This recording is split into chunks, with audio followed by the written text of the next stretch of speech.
Bonjour, bon après-midi, bonsoir. Je suis Marina Ponti, je suis la directrice de la campagne d'action sur les ODD des Nations Unies et je suis ravie d'être ici aujourd'hui avec Tricia Shetty, la militante sociale et fondatrice de She Says.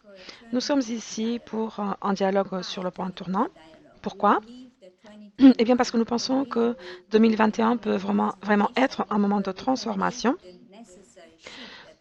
pour où nous pourrons mettre les changements nécessaires en place pour résoudre les profondes inégalités de nos sociétés. Tricia, bienvenue et merci pour être avec nous. Je veux commencer par une question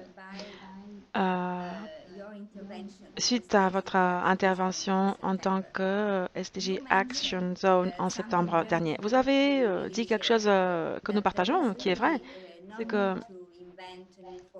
nous n'avons plus besoin d'inventer de nouvelles formules. Nous ne devons plus attendre à ce que un nouvel Einstein soit né. Nous avons besoin de la volonté pour que cela soit possible et nous devons donner du support aux personnes qui risquent tous les jours leur vie pour faire que ces changements soient possibles. Alors, suite à vos constats, comment pouvons-nous faire en sorte que 2021 soit un moment en tournant? Merci. Avant de commencer, je souhaite vous remercier, vous, Marina, et toute votre équipe, pour nous avoir réunis à ce moment d'urgence afin de pouvoir résoudre la crise dans laquelle nous nous trouvons, pour voir comment avancer à partir de là. Je trouve que c'est intéressant lorsque les gens se réfèrent à la pandémie et disent nous avons besoin de nouvelles solutions, nous devons faire une pause et recommencer, reconfigurer le système. Tout cela est vrai, mais ce qui me surprend, c'est lorsque les gens demandent des solutions pour réparer ce système cassé. Je pense que c'est un peu surprenant parce que actuellement, nous vivons dans une crise, la pandémie et la crise. Nous vivons dans une crise d'une profonde inégalité. La crise climatique est énorme. Nous perdons de 150 à 200 millions d'espèces à cause de cette crise climatique tous les jours. Et donc, les gens commencent toujours par parler de la volonté politique, une fois et une autre. Mais nous devons nous dire que la volonté politique et les politiciens aussi sont des ressources renouvelables. Et les gens ne le savent. Il y a une raison pour laquelle les gens sortent dans la rue. Il y a une raison pour laquelle une jeune fille a eu l'audacité de s'asseoir devant son parlement avec une pancarte, euh, donc pour faire la grève de l'école, et que ceci a provoqué un mouvement international pour soutenir cette jeune fille dans le monde entier, pour demander les interventions nécessaires par rapport à la crise climatique. Donc, ils ont compris, comme beaucoup de jeunes, beaucoup de communautés marginalisées et vulnérables, ils ont tous compris l'importance de la volonté politique. Vous savez, les droits, ce n'est pas quelque chose que l'on réclame de manière polie et calme. Non, la diplomatie ne permet pas de résoudre les problèmes ni de changer la donne. Hier, je suis intervenue dans un événement de haut niveau des Nations Unies autour des droits humains des jeunes et des enfants. Tous les États membres étaient là et tous les États membres ont profité de l'opportunité pour parler de leurs données, pour montrer ce que leurs pays font. Eh bien, la vérité, c'est que environ 1 million de jeunes de moins de 17 ans devront être confrontés à des abus à un moment ou un autre de leur vie. Alors, si vous faites tout ce dont vous parlez, où est le problème?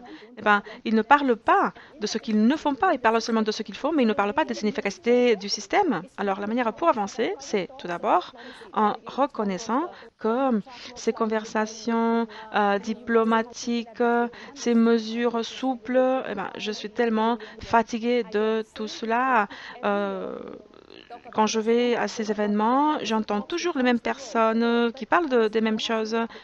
Vous savez, la diplomatie ne permet pas de changer la donne. Si vous regardez ce qui se passe dans le monde entier, c'est les jeunes, c'est les enfants, c'est les personnes les plus vulnérables, les communautés les plus marginalisées qui demandent ces changements sur le terrain. Et donc, il y a eu des changements grâce à eux. Alors, pour répondre à votre question, comment avancer? Eh bien, en protégeant les activistes, les journalistes, les avocats, les défenseurs des droits humains, en protégeant les ODD parce qu'ils savent ce que cela veut dire que de ne laisser personne de côté. Nous devons exiger la justice. Nous devons aller au-delà des intérêts particuliers des entreprises. Cela veut dire aller à l'encontre des lobbies de l'argent. Donc voilà, en tant que communauté globale, nous devons protéger ces activistes. Et quand nous disons ne laisser personne de côté, cela veut dire demander de la justice également pour les vies qui sont restées derrière nous. Nous devons exiger une reddition de comptes. Nous devons créer des plateformes pour les plus vulnérables, les plus marginalisés, pour qu'ils puissent parler leur vérité, pour que leur voix soit entendue. Et nous devons rappeler tout le monde que les politiciens sont des ressources renouvelables. Donc nous devons renouveler aussi les systèmes et les personnes. Merci, Trisha. Je pense que vous avez vraiment été très précise et sur le point. Nous croyons que tout le monde peut déclencher les changements que nous souhaitons voir dans le monde. Et vous avez dit, et ça m'a beaucoup plu, vous avez dit que les politiciens sont des ressources renouvelables. Donc, lorsque nous parlons de l'action individuelle, pour moi, la première, c'est voter. Et partager vos convictions et lutter pour ce à quoi on croit vraiment. Donc, vous avez été très précise et vous avez très bien parlé. Vous avez parlé des inégalités profondes de nos sociétés. Ceci a été encore plus clair à cause de la pandémie. D'après vous, comment pouvons-nous nous attaquer aux causes les plus profondes maintenant que nous sommes à ce tournant décisif? Oui, si vous me permettez, j'aimerais revenir un peu en arrière pour dire que je me sens vraiment offensée par les politiciens qui traitent les jeunes comme une banque à voix, à vote. On dit toujours qu'on doit donc encourager la participation aux élections des jeunes, etc. Mais si vous regardez les statistiques, l'âge moyen des parlementaires du monde entier, c'est 56 ans. Donc, les jeunes parlementaires de 20 ans, c'est moins de 10% de tous les parlementaires. Donc, ils nous demandent en permanence de participer au vote et de voter, mais après, ils n'ouvrent pas les portes pour aux jeunes pour les sièges des parlements. Il y a une campagne appelée Not Too Young to Run au Nigeria. Changer la loi et permettre la participation des jeunes. Cette pandémie est une crise, bien sûr, mais c'est une crise qui a exposé aussi la crise du manque de leadership. Nous devons changer ce leadership. Cela veut dire que nous devons célébrer l'agence des jeunes. Nous devons changer les lois pour permettre aux jeunes d'accéder à ces postes de leadership et de pouvoir. Et ensuite,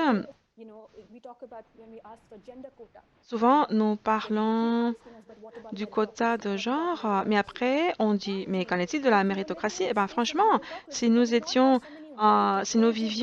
dans cet espace de la méritocratie, nous ne verrions pas autant d'hommes blancs dans ces postes de pouvoir, n'est-ce pas?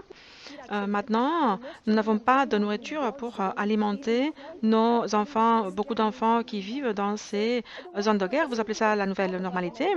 Eh bien, je ne veux plus parler de la méritocratie, alors que nous luttons pour les quotas basés sur le genre, lorsque nous luttons pour les minorités et les communautés marginalisées, les jeunes qui n'occupent pas et qui n'ont pas accès à ces postes élus, ces postes de pouvoir. Ils nous traitent comme si nous, les jeunes, nous ne savions pas comment diriger nos pays. Eh ben, ce mouvement qui a été porté par les activistes climatiques, eh ben, nous sommes là pour défendre tous les droits humains.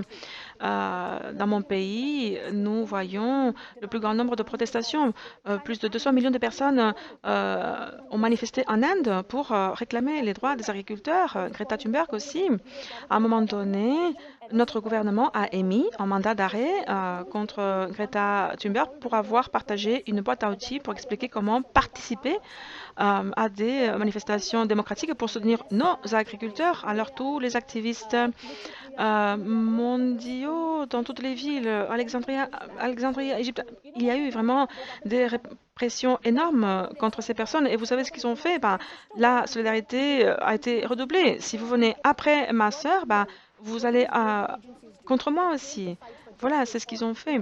Et toutes ces personnes qui disent lutter contre les inégalités, eh ben, je n'ai pas entendu leur voix en ligne pour protester contre ces actions contre ces jeunes qui, tout ce qu'ils ont fait, c'est réclamer plus de droits et aller au-delà des intérêts particuliers des entreprises. Alors, essayez de protéger ces personnes, protéger ces voix de manière financière publique. Donc, assurez-vous qu'ils ont le support nécessaire pour nous mener vers la loi, vers la lumière, pardon. Merci, Trisha, vous êtes une telle inspiration pour nous tous. Merci. Donc, nous aimerions terminer avec une dernière question. Vous avez inspiré beaucoup de personnes, mais nous voulons savoir qu'est-ce qui vous inspire à vous. S'il y a un poème, une personne, un épisode de votre vie, qu'est-ce que votre inspiration, qu'est-ce qui vous inspire? J'ai toujours été inspirée par la profonde résilience des survivants que j'ai eu l'occasion de rencontrer. Nadia Murad, par exemple, elle est comme une sœur pour moi. Elle a dit une fois, l'espoir est dangereux, l'espoir a une date d'expiration et l'espoir exige l'action. Et je me souviens toujours de ces mots.